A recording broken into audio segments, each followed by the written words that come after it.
Una po, meron bang special reason na request niya na kayo na sabay-sabay at ano yung mensahe niya sa inyo na nabuo kayo ngayon sa inyong dalaw? Yes, oo, mga last month siguro yun, no? Nagsabi siya kay Veronica, kay Kitty na gusto niya sana na personal kami makausap. Kaming apat na magkakapatid at meron siyang mga sasabihin. So nag-schedule kami ngayon na nandito kaming tatlo during sa shift or sa time kung kailan na bibisita si Kitty. Sinunod namin yung schedule niya kasi siya yung may pasok sa school. So sumabay kami sa kanya. Tapos ayun, binigyan kami, nagpapasalamat kami sa ICC, sa detention unit dahil pinayagan nila na 4 na adults sabay-sabay na bumisita. Meron kasing limit sila sa pagbisita. But binigyan nila kami ng isang araw na sabay-sabay kami 4 na magbisita kay dating Pangulong Rodrigo Duterte. Ano pong mensahe niya sa inyong 4? Yung ma-share niyo lang na hindi naman masyado personal. As a father, yun yung message niya bilang ama, personal na buhay namin at sa politika, no? Personal na buhay, buhay ng pamilya at buhay namin sa politika. So yun yung mga general topics na napag-usapan kanina. Anything you can share po, lalo na din sa politika? Well, wala naman. Nothing about the future, no? No concrete plans about the future. Pero napapag-usapan lang kung ano yung mga nangyayari ngayon at ano yung posibleng mangyari bukas sa susunod na taon in 3 years from now. So yun yung mga napag-usapan kanina. VP Inday, what is the reaction of your father when he saw his 4 children for the very first time since his illegal detention inside the ICC detention facility? Masaya siya. He's been informed of it since Friday of last week nung 3 na kami ang bumisita at sinabihan na siya na nag-aantay na lang ng isa. And Wednesday this week, meron kaming approved visit na kaming 4. So masaya siya na nakakausap niya kami at medyo maingay kanina kasi 3 sabay-sabay, 4 sabay-sabay na nagsasalita. At some point sinabi ni Basti na hindi na ako magsasalita kasi walang nakikinig sa akin. So medyo siguro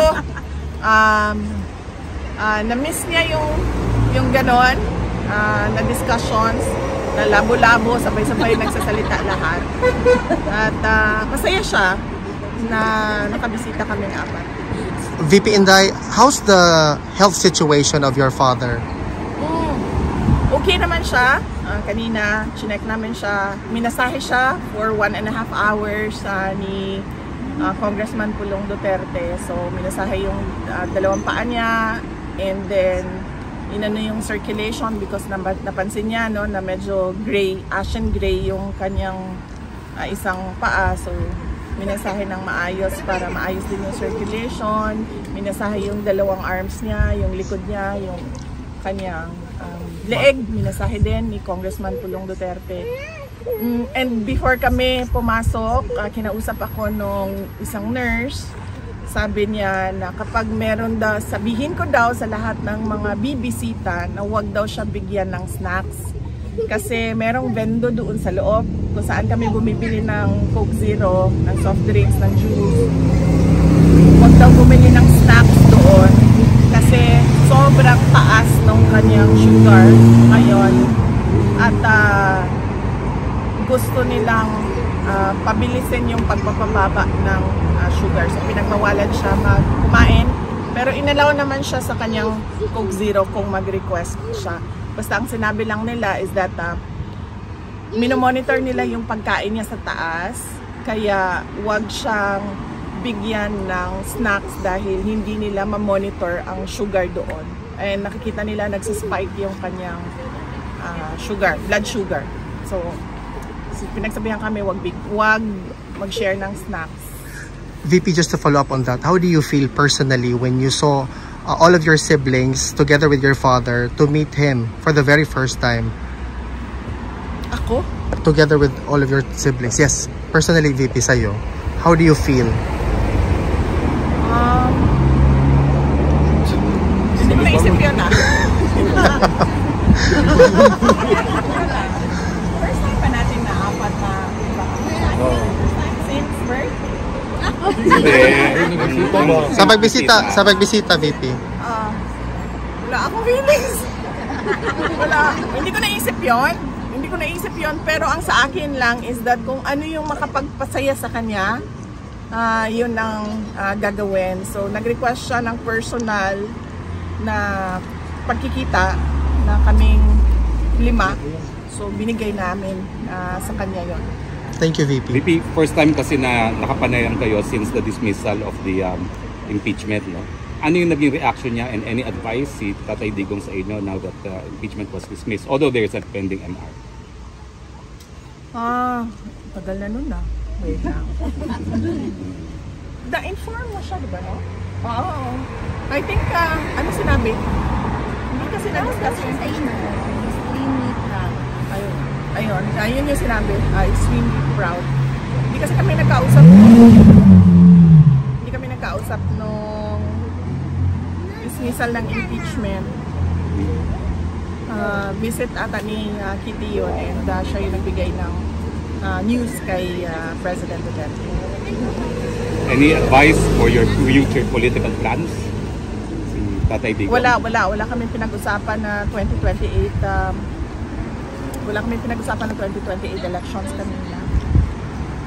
VP, on a completely different matter, the lead counsel attorney Nicholas Kaufman made mention that he is appealing or he's waiting for the government of Bongbong Marcos to schedule an appointment for him to negotiate because he wants the immediate return of your father during that time today daw.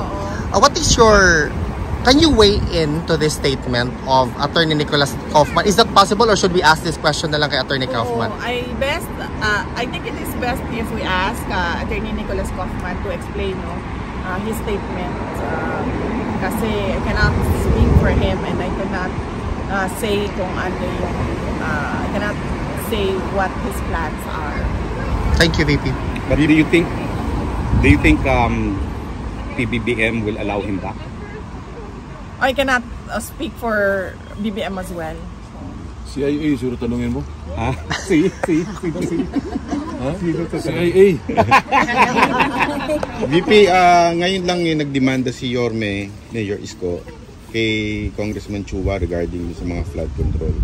What's your opinion at saka would you encourage other mayors na i-demanda yung mga congressman nila na mayroong mga palpak o ghost projects? Yes, oo.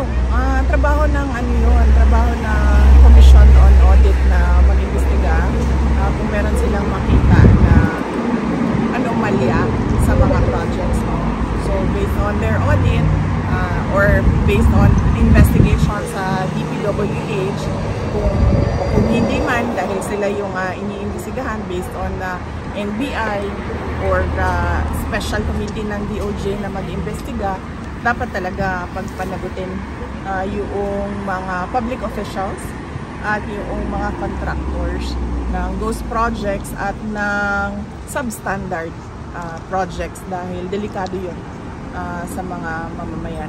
At saka huwag tayo tumigil sa flood control projects dahil noong 2024, last year, nagsabi na ako, sa school building program pa lang ng Department of Education, pinaghati-hatian na ng members of the House of Representatives, pero walang nag-react. Hanggang ngayon, walang nagsasalita, walang nag-iimbestiga. Hindi lang naman flood control so kung seryoso talaga ang administrasyon sa paghabol about sa corruption, tingnan nila yung buong budget ng 2024 at ng 2025. At hindi lang yan, huwag tayo tumigil dyan. Sagutin yung mga blanco doon sa budget. Madami pa tayong questions. So, hindi lang flood control. Lahat. Since ma'am you have information dun sa dati kayong DepEd Secretary, are you willing to appear sa Senate hearing ni Marcoleta para ibulgar itong mga humingi sa inyo noon ng proyekt ng parte sa DepEd? Hindi naman sila humingi ng parte sa amin eh. Kasi diretso nilang kinuha yung budget. Diretso nilang kinuha ang school building program, ang SBP, at pinaghati-hatian nila sa loob ng House of Representatives. At diretso nilang inattach yung listahan nila doon sa GAA version, House version ng GAA. At inakyat nila sa Senate. In fact, during the Senate hearing ng Department of Education, lumabas yun at tinanong yun ni Senator J.B. Estrada. Pero nung nagsabi kami, at alam yun ni BBM, wala naman siya reaction eh. So, kaduda-duda kung bakit bigla ngayon meron tayong investigasyon sa flood control projects. Kung seryoso talaga sila, and si BBM alam niya yan, kasi governor siya dati, mayor ako dati, alam nating lahat kung ano yung anomalya, ano yung corruption sa budget ng gobyerno, sa projects ng gobyerno. Saan lahat ang investigasyon. And ma'am, any comment dun sa latest na sinabi ni BBM na lifetime check daw ng mga official? Oo! Dapat lang. At hindi lang yung elected public officials ha, pati yung mga appointed public officials. At hindi lang yung mga yung on the surface na sasabihin natin kung ano yung nakalagay sa salin. Dapat deep dive kung sino yung mga dummy. Ilabas yung mga dummy ng mga public officials. VP, kung may pagkakataon kayo ngayon, paano nyo haharapin itong problema ng korupsyon, lalong-lalo na sa infrastructure? Yan yung sinasabi ko kanina na ayoko magbigay ng libreng advice sa administrasyon. Panoorin na lang natin sila sa circus nila. Panoorin na lang natin sila sa kanilang zarzuela. Corruption, tapos flood control lang. Eh, ang daming projects sa gobyerno, hindi lang flood. Oh, so yun. Yun lang po. Okay. At kailangan ko magpasalamat. Unang-una sa inyong lahat. Ang aming pamilya po ay nagpapasalamat sa inyong lahat. Nandito kayo sa Hague. Yung iba, hindi taga Netherlands. Meron pang galing sa malayong New Zealand. Napakalayo na lugar. Pumunta dito. Papasalamat kami. Dahil unang-una, sigurado kami, yung dasal ninyo araw-araw, ang laking tulong nun sa sitwasyon ni dating Pangulong Rodrigo Duterte. Yung pagpapakita ninyo ng suporta sa kanya, kanina nabanggit sa kanya yung mga tao na nandito, yung mga personalities na nandito. We mentioned you, and then he smiled kasi ano daw, noong nasa Davao siya, nanonood siya ng mga content at mga vlogs mo. So, nagpapasalamat siya at nagpapasalamat kami lalong-lalo na mga anak niya sa tulong ninyo sa kampanya, sa tulong ninyo, sa dasal ninyo at sa pagpapakita ninyo ng support sa Pwede ba ho si Pangulong Anton Duterte. SMNI? Yes. Last question. Ayoko na magbigay ng libreng legal advice. Ayoko na magbigay ng libreng legal advice at professional advice sa administration ha. Dahil wala na tayong aasahan sa administrasyon na ito. 2028 daw. Sa September 23, ano ba yung aasahan daw ng mga Pilipino? Wala pa tayong, antayin na lang natin ang announcements ng defense team ni dating Pangulong Rodrigo Duterte. Pero ang pagkakaalam ko ay meron tayong pagtitipon sa 21 at 20 at 21. Yes.